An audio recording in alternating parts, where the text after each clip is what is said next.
Bannange Sinatuuka Omusumba Bugembe avuddeyo ku mwana muwala yamutudde ku lusegere gwe babadde balowooza nti Gwagenda okuwasa. Amawulire agaliwo kaakati ge g'omusumba w'e Nansana owa Worship House bassebo ne bannyabo Omusumba Wilson Bugembe avuddeyo n'akinoganya bulungi nga bw'atannaba obaolyawo okutuusa kaseera kawasa mwana muwala mbooseera oba kubalaga mugole. Nolwekyo n'ategeeza bannansi nti mu kaseera kano bateekeddwa obaolyawo okubeera abakkakkamu kubanga ekiseera we kinaatuuka ate ono agenda kuvaayo obutereevu abeere ng'akola okulambulula okusinga okubeera nga kutuufu. Ono Omusumba Bugembe wakati mu kifaananyi ekyongedde obaolyawo okusaasaana bangi akkaatiriza era n'alambulula ensonga zonna obaolyawo okugezaako okufuuka omulambulukufu mu buli kyakola obutagezaako kumuwaayira kintu kyonna kyatamanyiiko mitwe n'amagulu era bassebo ne bannyabo ne tubikutuusaako. Ono agamba nti mwana muwala gwali naye mu kifaananyi ye Fiona.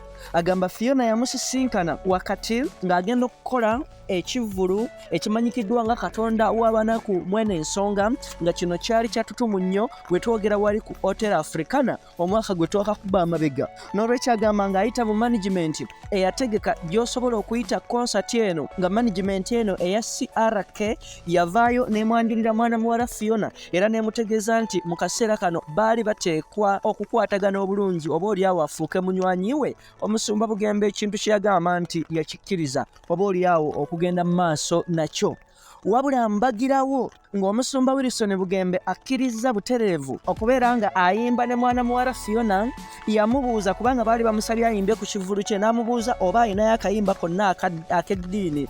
Ekintu Fiona kye yagamba nti yali talina kayimba konna, n'olwekyo mbagirawo n'amusuubiza nti bagenda kuyimba akayimba bonna wamu. Era wano Omusumba Bugembe bassebo ne bannyabo avuddeyo n'ategeeza nti nno ekifaananyi kino nga mwana muwala amuli ku lusegere mu kusanyuka okw'ekimmemmette. Agamba nti babadde mu studio nga bakola oluyimba olupya lwe bateekateeka olumanyikiddwa nga Miracle. N'olwekyo eno yabadde studio excitement okubanga bakola bonna project. Mwana muwala kwe kusaba ekifaananyi be bonna nga bakameramaani ba mwana muwala beetegese dda bwe batyo ne baba nga babakuba ekifaananyi wamu naye nga bassebo ne bannyabo. Agamba nti ono mwana muwala muyimbi aviira ddala mu UK ng'ayagala obaolyawo kukikuba nga yasabye korabo ensonga bwe zityo bwe zaabadde.